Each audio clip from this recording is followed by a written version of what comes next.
welcome all to this evening's event.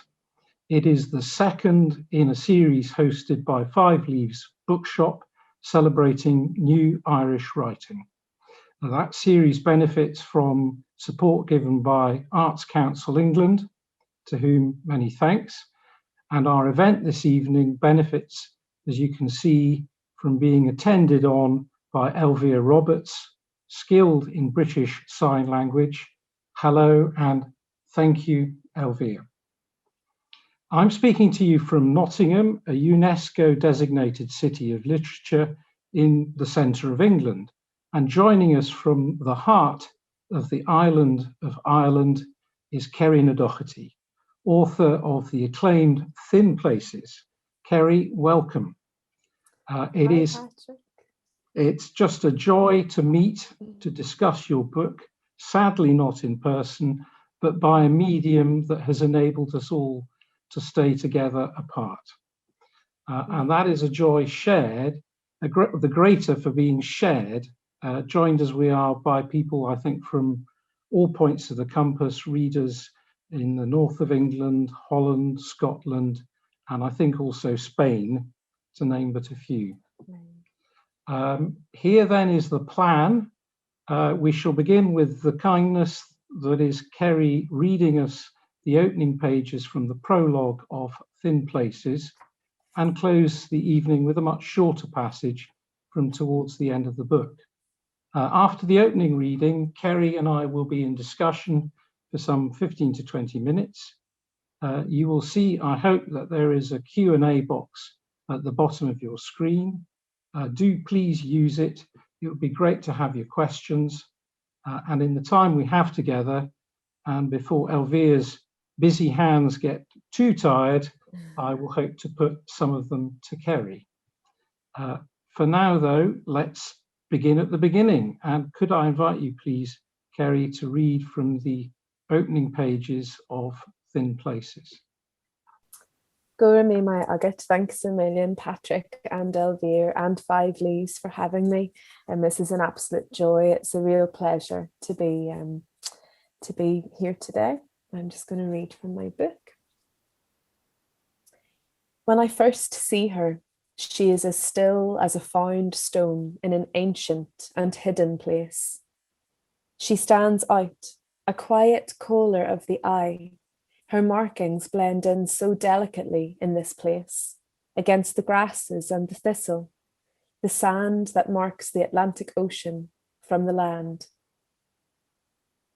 I am at An Shrove Beach, completely alone, miles across the border from my home in Derry when we cross one another's path. She looks so calm, unstirring in spite of the winds that now set the tall grasses on the beach to dance. She is so beautiful, I may even call her celestial, that I almost feel I have no right to be here. In this moment, in this place, with this graceful wonder, what part can I play in her story, in the narrative of this ethereal offering of a creature? I begin to feel that I am not, in fact, even seeing her. It is more an act of witness. There is so little action in the small part I play on this near winter morning at a part of the Inishowen Peninsula where Lough Foyle meets the wild Atlantic, at the edgeland of Donegal, in one of the most northerly places on the island of Ireland. We have found ourselves in a state of turmoil here, and all the other parts that make up the United Kingdom are caught up in the same storm. It is November 2019, and next month the first Christmas election in decades will take place. The air has been charged for many months with worry and confusion, but none of that seems real here amidst such silent serenity. She dances. She is the center of it all, the still point on the map, a heavenly and delicate thing, too sacred for words. I am only the beholder here, and I am drinking it all in. I bathe in her silent, Gossamer, Grace, I watch her for what feels like 100 years, 100 years and this one solitary day. The winter sun is high enough above the lighthouse to make the reeds double on themselves. Their silhouettes now join her in shadow play. They seem as if they're weaving themselves together and dancing in time with her. I am on my own, on the outside, looking in at the reeds and the moth, as if I'm on the other side of an ice-sculpted lake or a mirror. They are right here beside me, yet they feel so completely out of reach. I tiptoe around the edges, and I feel myself outside time as well as place. Now I am in both and in neither all at once. I gratefully wait on the threshold, holding my breath as the reeds dance, grass goddesses on the hushed dunes beside an ethereal, exquisite lowen, a winter moth in a weightless, willowy place. I begin to dry myself. The water today was icy, the sea's waves tall and white as snow, like mountains she'd given birth to overnight. I'm shivering now, violently, on the wet November sand, but I feel like I've been made new somehow. There's almost full silence. All that undoes it are the soft sounds of the drawlin, a wren, and the water as it ebbs and flows out on the horizon. Then, all out of nowhere, a deep melancholy cry rings out over the dunes, a call that speaks of wildness, of solitude, survival, and unimaginable beauty. 12 curlews are in flight in the sky above my head, calling out over the edges of the eastern coast of the Inishowen Peninsula.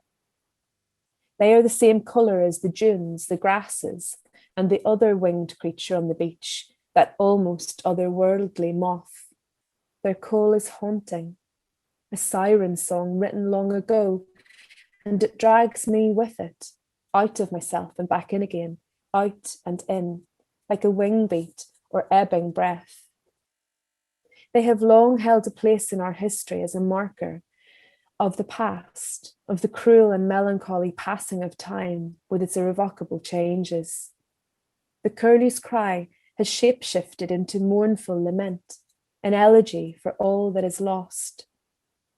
For centuries, it's been taken as a sign of unbidden sorrow yet to come.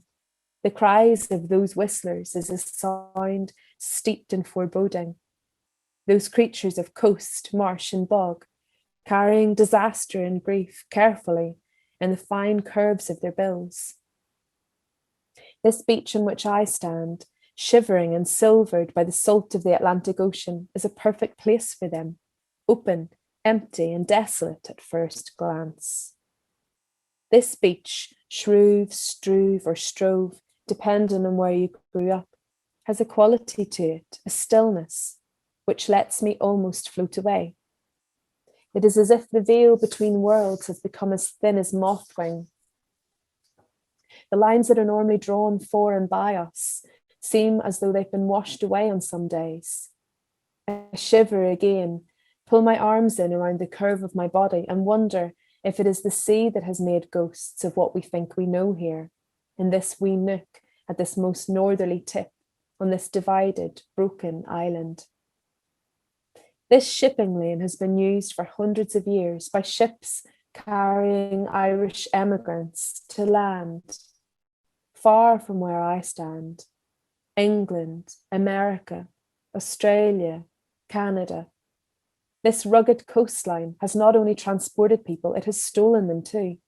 She's a hungry sea, this one I'm drawn to, pulled towards tidally.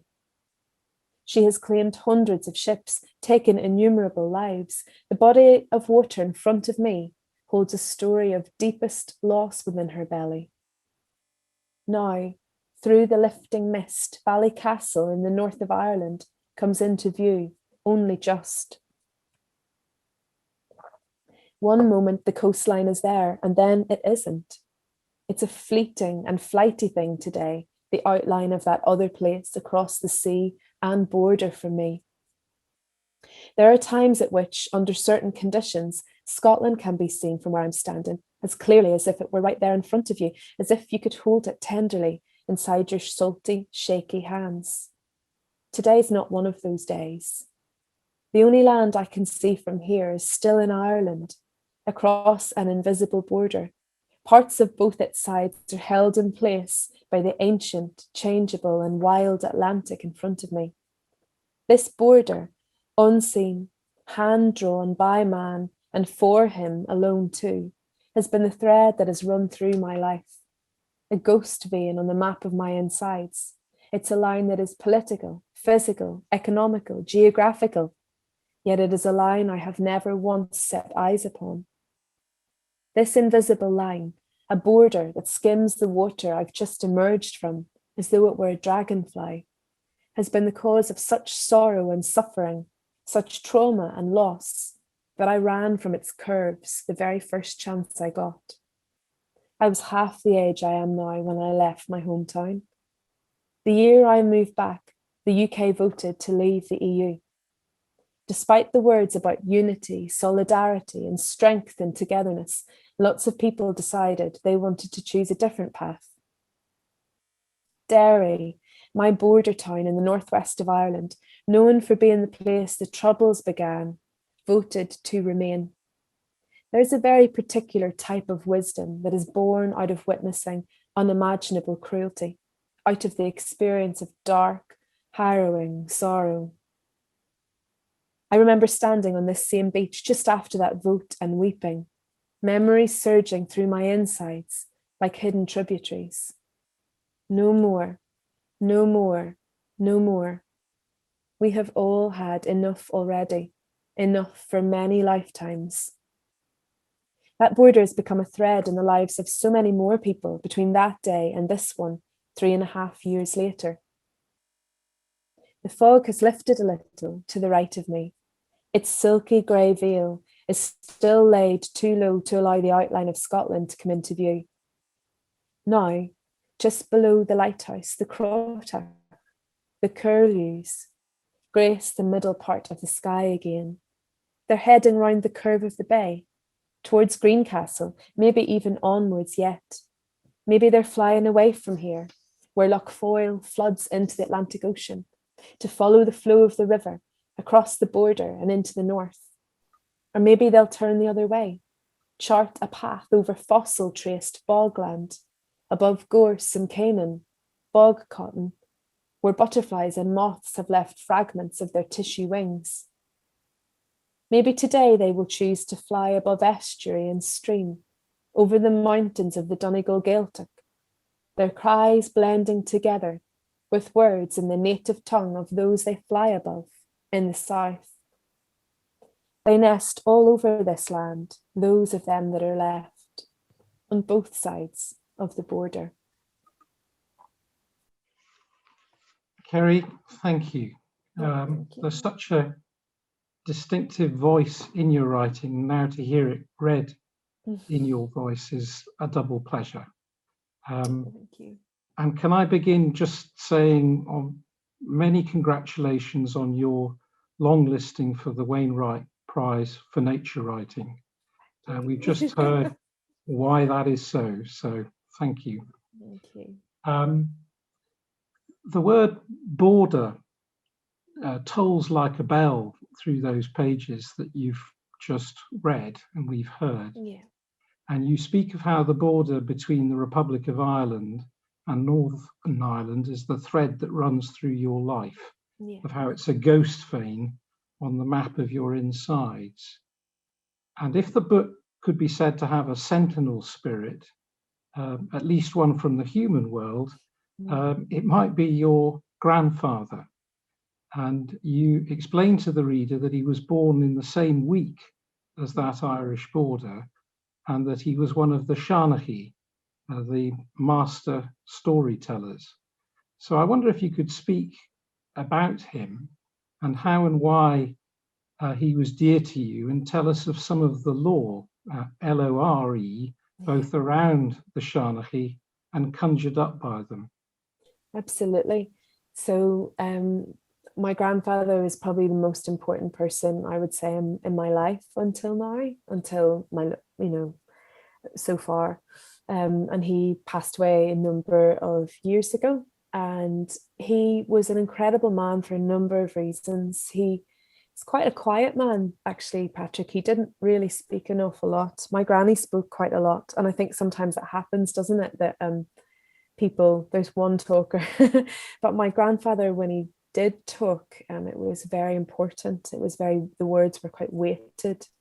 And he didn't come from a line of storytellers. He wasn't part of that sort of, in a lot of old sort of Irish homes, that, like, I'm thinking my friend Mankin Magan, whose grandmother was a great storyteller, and it ran right through their line of family.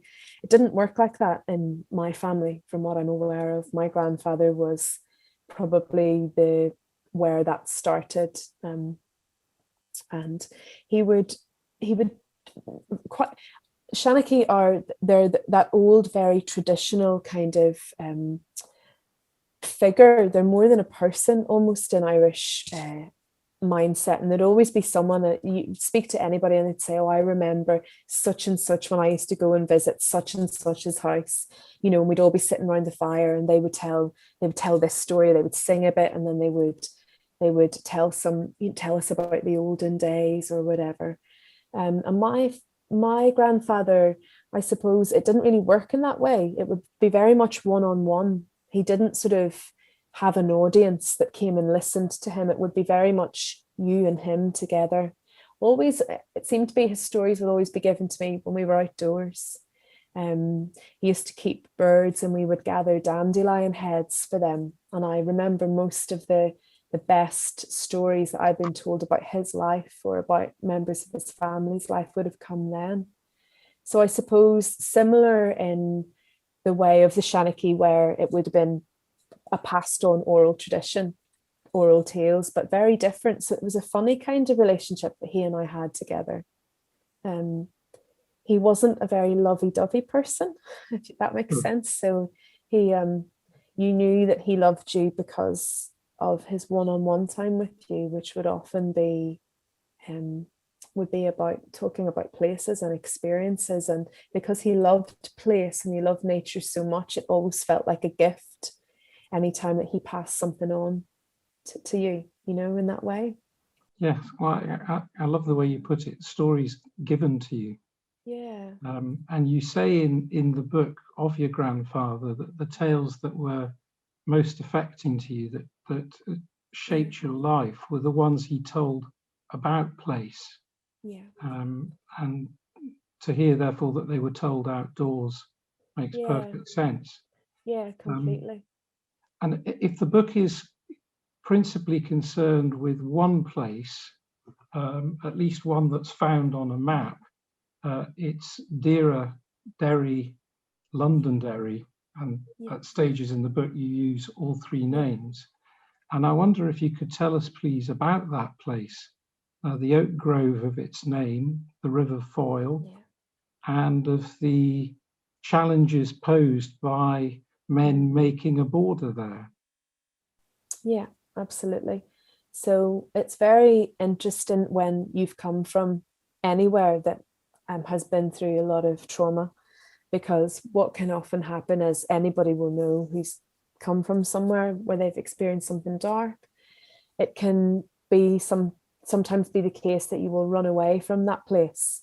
And a lot of people, when they leave their hometown, if there's been any trauma involved or pain or upset, they'll never look back, or they'll swear they'll never go back, and then they often don't. So lots of my aunts and uncles, when they left Derry, they really left Derry. Like, they never ever went back. And a lot of my friends, it would be the same thing. Once they left, they never returned. And I assumed that would be the case for me as well, that when I left, I would never go back. I swore blind I would never live there again. And it's something I talk about in the book, that a point came in my life where I realized that the place itself, where I came from, Derry, which is where I experienced the most trauma in my life, was the only place that held the kind of possibility for me to heal.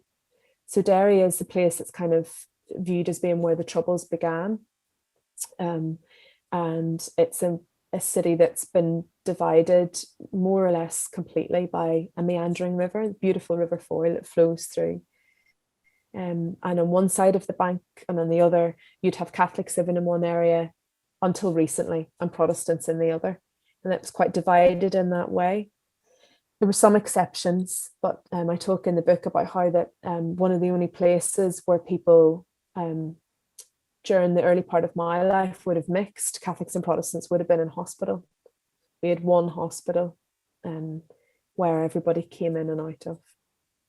And I remember that sort of really affected me, that idea of when I was a child, that I knew that we were all born in the same place, unless you were born at home, obviously. But then after that, it all sort of changed. And your surname, or where you the name of the street that you lived on, could define what you did in Derry, where you went in Derry, what your relationship was with Derry.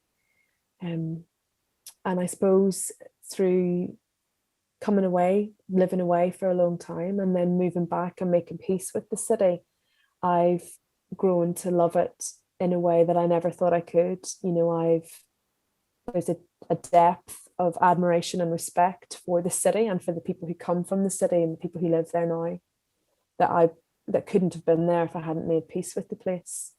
So for anybody who's from Derry, I think no matter when they come along, even probably if they're born now, they'll have that, there might be a two-ness in their relationship and how they interact with where they come from.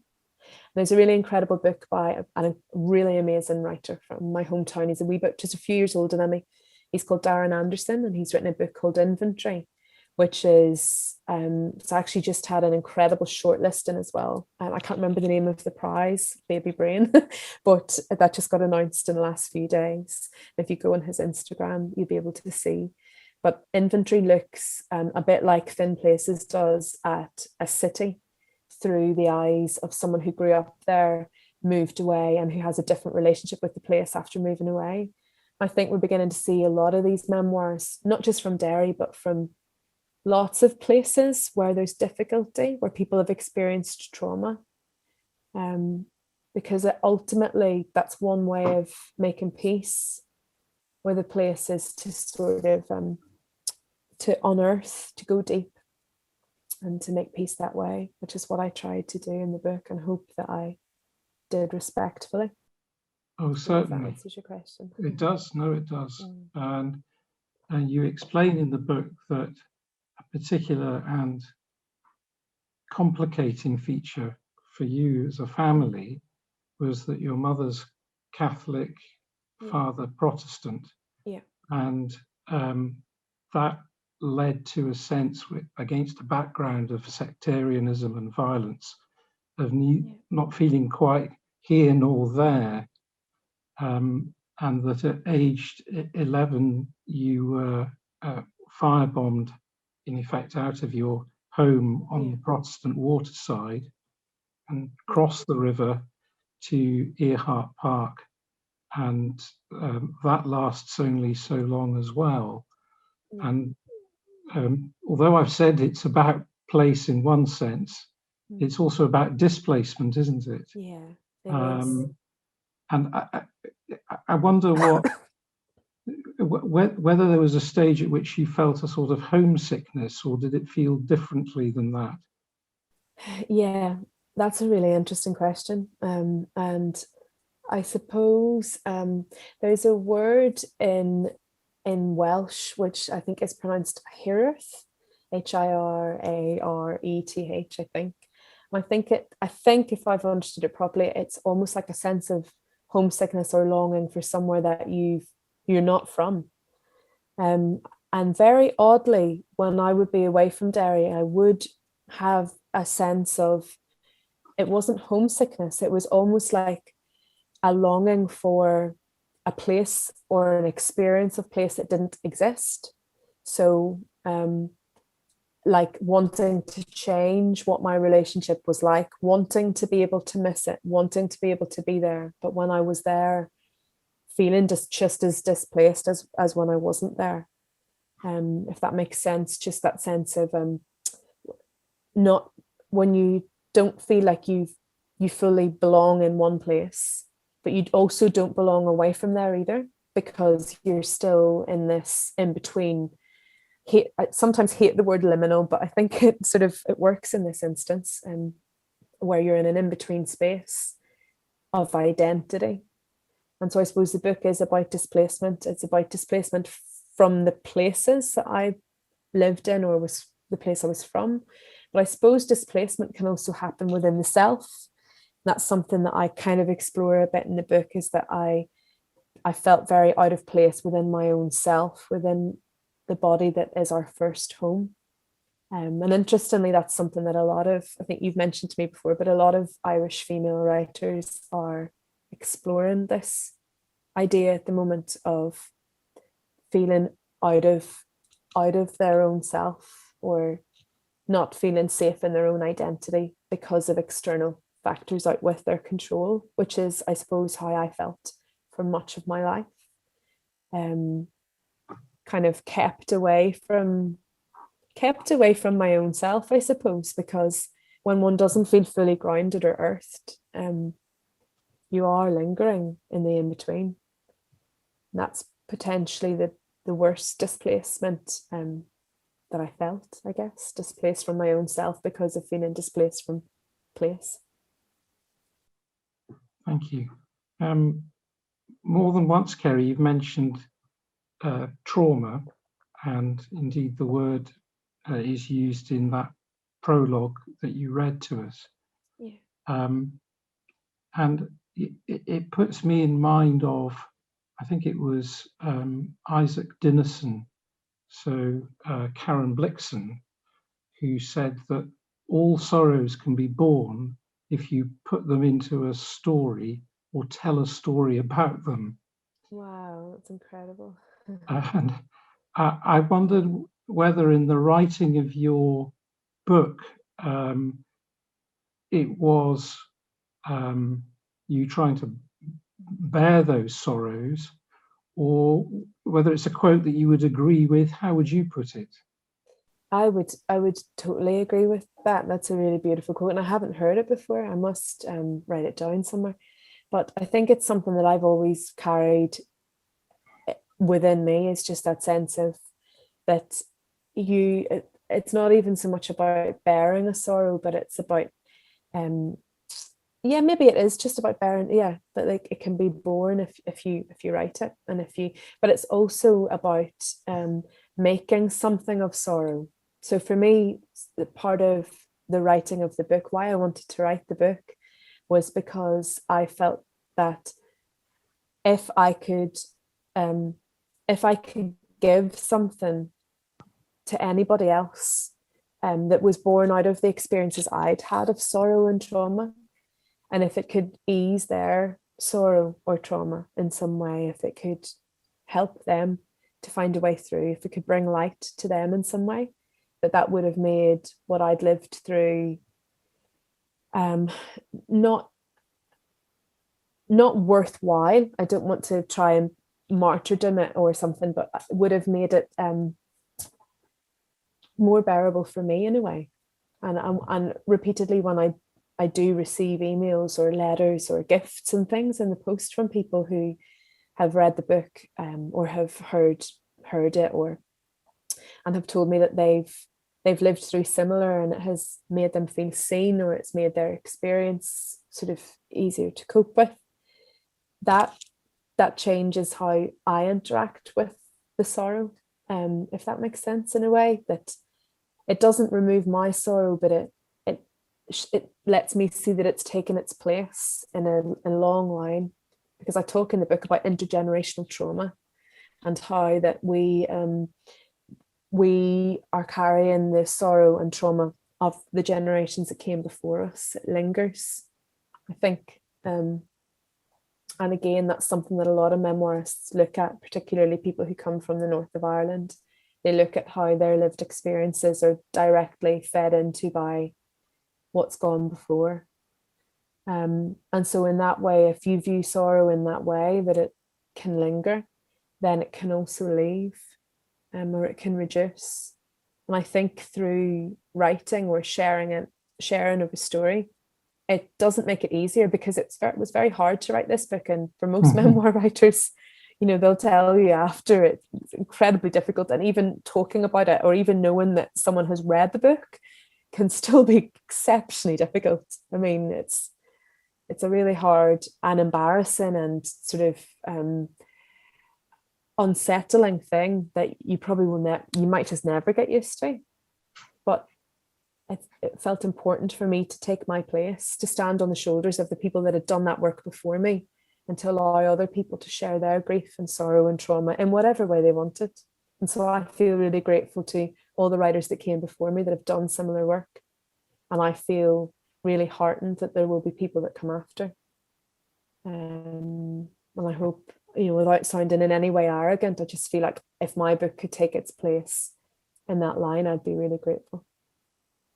It's going to be in the pantheon, Kerri, no question. But Thank you. it's so a bearing of sorrows, but also an excavation of them, and a special courage in looking at them.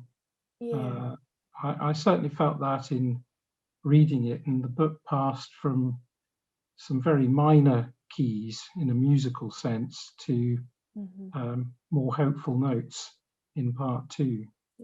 As I think you know, that was certainly my experience of it. I've asked you about place and then displacement, but that's of course to ignore the very title of the book, Thin Places, which is multifaceted, a rich title, and towards the end of the prologue you write resonantly of places which are so thin that you meet yourself in the still point, of places where, as you put it, there is nothing you can do but listen for the gap in the silence, the change in the wind. How do you experience thin places? How do you know that you're in one? Yeah, that's a great question, and it's very hard to answer. I remember when I was sort of younger, a teenager maybe, and people would be talking about marriage or settling down or boyfriends and girlfriends, and you'd ask, say, someone older than you, well, how do you know when you've met the person that you're going to be with forever, or whatever you're going to have children with? And they'd always say, oh, you just know. And it used to drive me mad, because I'm the kind of person that needs a list and a formula, and I need to know exactly how things work, or what to look out for. But the thing is, anybody who's ever been in love knows that you do just know. You can't explain it. You just meet the person and you know. And I suppose thin places are the equivalent of that. So there's no formula. There's no it's a little bit of a formula. I mean, in some respects, they're often in quite wild places. They're often in Celtic lands, so kind of Welsh, the top of Welsh hills, or sort of Cornish standing stones, or little islands with abandoned churches in Scotland, or almost everywhere in Ireland. You know, you're stumbling over them, but there are places where there are also places like sort of the back of sort of car parks or council estates, or readers have contacted me to say that they've experienced thin places in the middle of Minneapolis or in the edgelands of Berlin. So I think what they are is they're places that make you feel, sometimes you get the shivers, or you just have the sense that you've been there before, but you haven't, or you feel totally at ease there, or the opposite, you feel really on edge. And I suppose they are almost like passing points, or kind of middle ground places. So they're in between spaces. And I write in the book that I've experienced lots of them, you know, in Iceland, on a beach in Iceland, on sort of coastlines in Cornwall, really just in a lot of different parts of Ireland, but probably the thinnest place I'd ever experienced, and still to this day it's the case, was the top of a housing estate, a field at the top of a housing estate, which coincidentally is the field that Amelia Earhart crashed her plane into. And I don't know if, obviously, I don't want to go all airy-fairy. I don't know if there's any form of a link there. I didn't know it at the time. I didn't know until after. But I think that everyone has the potential to experience it, or you may have experienced a thin place already, and you just, it's like some people say, oh, someone walked over my grave, or I feel like I've been here before, or they're just very special places, I suppose. Well, I'm going to be going to the Isle of Mull, which I think you mention as a holder of thin places. It's incredible. I've been before, and as soon as I read it, I knew the truth of what you were saying. So this is so. One thing that you say about thin places is they can mark a change in the wind, so that in one sense they can be exposing, they may give you a feeling of security, or they may just point you in a new direction. And one change in the wind that you describe in the book is an immersion, if you like, in ancient folklore, the Irish language itself, and the natural world. In fact, surrendering to its beauty and its elemental power. And that brings us, I suppose, to those moths and the wings on the cover of the book, and the last mentioned as they are in your dedication of the front of the book, which reads, "For the people, for the places, for those lost, for those moths." And you're writing about the natural world in this book, be it moth, wren, curlew, fox, heron, and that crow is, I think, incantatory. It's lyrical. Can you tell us some more about those moths, about what the natural world has come to mean to you? Yeah, absolutely. Well, I love that you've picked up on the moths part, and I know that it obviously is quite obvious with the cover and with the mention of it, but they are really central to the book. They're central completely to its existence. The book, so Thin Places started out really as an essay that I wrote for The Clearing, which is a literary journal owned by Little Taller, which are an incredible press, small press. And my Kirsty McLachlan, who's now my agent, but she wasn't my agent at the time, read it and contacted me and said, after reading the essay, I'd really like someone to write a book about moths. And instantly, as soon as she said it, I was very confused. I could see absolutely I didn't know why she'd even said it to me. And then basically she said, "Oh, I've been reading your work for a while, and I've realized that every single piece that you write is kind of guided by moths."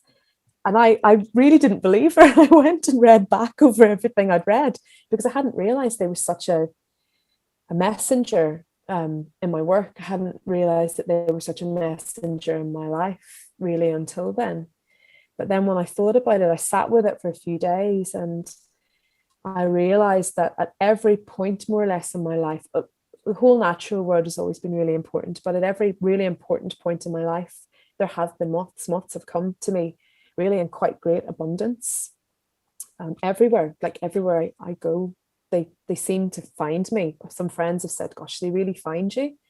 And I wonder if there's something in how we approach life and how we approach the natural world, which is that we don't quite understand that what we bring to the world brings to us. Like we're more linked, and we're more the moths, or or anything in the natural world we're more similar to for a couple of minutes ago, and we're more similar to everything in the natural world than what we realize. And with moths, I think that we really see that. We really see the delicacy and the beauty. And I don't really know, I can't explain it, but when you think about the difference between a butterfly and a moth, there is a great difference. They're so similar. Like if a child draws them, they're really similar. If we look at pictures, they're really similar. But we know that there's enough difference in them that, you know, my ancestors would have viewed moths in a very different way than butterflies. And I suppose that imagery, the beauty, the delicacy, the darkness, has always sat with me really closely.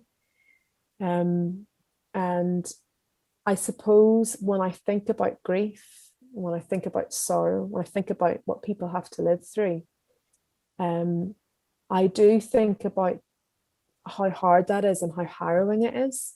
But I do also think about what can be born out of great sorrow and out of great grief, and how, for me, I suppose how moths represent that so perfectly. They are my favorite creature. I know that, but I do think that visually and representatively, that's not even a word, but they represent my view on that two-ness of life, and how that such great beauty and such great joy can live really just right beside one another. My editor for the book, when she was doing the blurb, she wrote about how that like really unnerving sorrow and trauma can live right beside these beautiful cracks of light. And it really touched me how she also drew we both draw moths, and I've got her moths in my book, my editor Jo Dingley. And yeah, I suppose we all have our own, they're not spirit creatures, but they're something that we can associate with. And for me, yeah, it's just those moths. Yeah, well, I mean, a really spectral moth, I think, is a buff ermine moth. Just extraordinary, Really, really beautiful. And incredible creatures, and they are messengers. I really do think they are. There's a really incredible artist called Sarah Gillespie who does absolutely stunning moth pieces. And again, every time, and it's sometimes, you know, when you view something and it can just be so beautiful and so touching that it leaves you sort of almost unable to put something into words. Moths are probably the only creatures that I find that with. I'm not sure why, but yeah. About putting things into words, can I ask you a question about craft? I hope you like questions about craft. Yeah, I do. I think the chapter's called Frozen River, but in the course of it, you move between your body's association with nature. There is some history of the place. You reference giving up alcohol, the firebombing of the child home, your brother's water rat, and then there's the metaphor of the crow. And it all moves along and flows as seamlessly, I guess, as the River Foyle. And it's not quite a question of how do you do that, but in terms of crafting such a chapter, what process did you follow? Yeah, that chapter is a really good example to have picked, actually. So Thin Places started off, Thin Places had various lives before it became the book it is now. It started off as a children's story called North, where I wrote about a little girl who lived by a river. And I suppose parts of that story, that children's story that I also illustrated, are still in that chapter. Then the next rendition was an essay, a political essay that I sent off to Spread the Word's life writing competition. And I guess that was its most important rendition before it became the book that you've now read, Thin Places. And Frozen River was the main bulk of that essay, and it was called Mudlarking. So I wrote a kind of very similar to what Frozen River is now. I wrote about my father and the river and various different parts of it. So I guess I had these, before I wrote Thin Places, I had these two very definite pieces that referenced the river. I also had a poem called Atlantic Palimpsest, and all of those elements, I've kind of woven them in together into that chapter. And that was the first chapter I wrote for the book, interestingly. So the rest of the book hinged around it. Right. I never write my work chronologically. It was very disjointed, and then my editor and agent encouraged me to kind of make it a bit more readable and put it into the linear. And it's probably not even, most people would say it's not even a very linear book, but it is more or less linear. So I suppose craft-wise, what I like to do is I like to have lots of very different elements that feed into a chapter. I still do that. Like, I'm writing my second book, and that's how I'm doing it now. So there are a lot of diary entries, poems, I suppose Instagram posts even, that will come together to make the chapter what it is. And then, to be honest, it's a case then of like editing, just serious editing. Like when I read back, so I heavily edited Thin Places. I did 9 full edits of the book. I know a lot of people kind of do like 2 or 3 structural edit and then a few other edits, but I really heavily edited the book with the help of both my agent and my editor. And it's definitely the richer for it. You know, it's not just my work. That's the thing.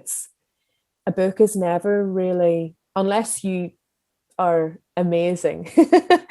Like, I don't know who. Well, it's beautifully tessellated and crafted. Hence the question. This is going to be the last question from me, and I say that as a heads up to those wanting to put a question, and I see there's been an encouragement to that, so do put them in the Q&A, please. And the question really comes to this. We're meeting in the context of 5 Leaves' New Irish Writing series. As I mentioned, you were yesterday longlisted for the Wainwright Prize for Nature Writing. And knowing a little of it, although not a history book, anyone who wants an inside understanding of living in the Troubles and what Brexit regrettably means for that part of the world, would do well to read your book. So it's that mixture of the personal, the historical, the natural, and yes, the Irish. And if one went into a bookshop, it may be that 5 Leaves is the exception that proves the rule. I can't remember now because lockdown has prevented me going in as often as I would like. But you don't find, or you don't tend to find, a section for memoir. And I wondered if you thought that's a good thing, or what your comment would be about that. That's a great question. I'm so wary of categorization with writing. Like I've always been. I suppose that I was asked recently whether by a similarly named organization called 5 Books, if I would view myself as a nature writer. Cal Flynn, he's also been longlisted for the other part of the Wainwright Prize, conservation, and her book's incredible. She asked me if I view myself as a nature writer, and I don't know if I do. I'm not sure how I view myself, actually. When I'm asked to write about what I write, I always just say I write about nature, literature, and place. I would never sort of try to say, because my knowledge on nature, I can't categorize certain things, or I would struggle. Like, I mean, we had flycatchers in the garden the other day, and I didn't know which type of flycatcher. I just had a vague sense that they were flycatchers. So I suppose I don't just write about the natural world. I write about what I love and what I'm drawn to, or what I'm scared by, or what I'm intrigued by. The natural world for me is just like I'm part of it, and it's part of me. So it's almost like to write about something, you potentially need to feel a sense of separateness from it, which I don't from the natural world. So I suppose in that respect, I don't know what kind of writer I am. And I suppose everything I write would generally be from a lived experience. So like even when I do a book review, I really, really try to bring something of my own lived experience to it. Which I know some people don't like. They don't want to see the reviewer in the review, but that's how I review. It's how I like to interact with books. So I suppose I don't know where I'd put my book if I had to choose. If I worked in a beautiful bookshop, I think I would do what Libraria in London do, which is they just have shelves, and they have it's almost like associative books that they put together on a shelf. So they put one book on the shelf, and then they'll put books that they feel are somehow relevant. So for example, you might have let's just see, you might have a book about the Second World War, and then you might have some Second World War poetry, and then you might also have the children's book The Snow Goose, because it's about the war, and they'd all be together. And then, rather than there being these sections are more kind of marketing things, which are necessary. But like currently I'm writing about the weight of things. So I'm writing about maths, I suppose. And recently I was writing about hearing, because when I was pregnant, I was really drawn to the fact that a point came where my baby could hear inside me. And I don't know why, it just really overwhelmed me. It just it really drew me in, just this idea. And I suppose when I think of some of my favorite nature writers, like if I think about Kathleen Jamie, for instance, she would say to me, well, hen, that's because that's part of the natural world. Your baby's hearing is just as much a part of the natural world as the flycatchers in the garden. So I don't know if I've even answered your question, or if I've just rambled. You have, and it would be a challenge to most bookshops, because yours is a unique voice. So thank you for those answers to my questions. I'm looking across to see whether we have any questions in the Q&A. At the moment, we don't. So I'm going to permit myself another one, which is, can you give us a heads up as to, well, it may not have one subject matter, but the themes you're writing about in the second book, which you said is underway? Absolutely, I'd love to. So my second book is going to be very different from Thin Places. And interestingly, I started writing it on a thin day. I think I started writing it on the leap year last year, so on that extra day. And it's going to be still about place in some respects, but more about not place, if that makes sense. So more about that, where do we feel at home, what makes us feel at home.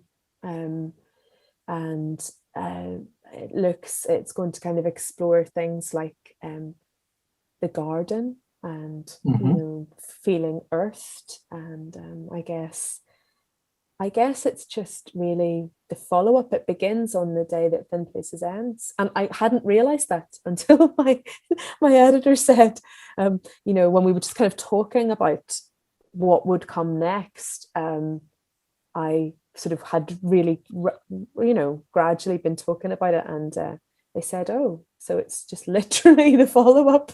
And sometimes I shock myself with not realizing really obvious things, and it takes someone else to tell me. But it will be very different. It'll be a very different book. And it will be much looked forward to. I see that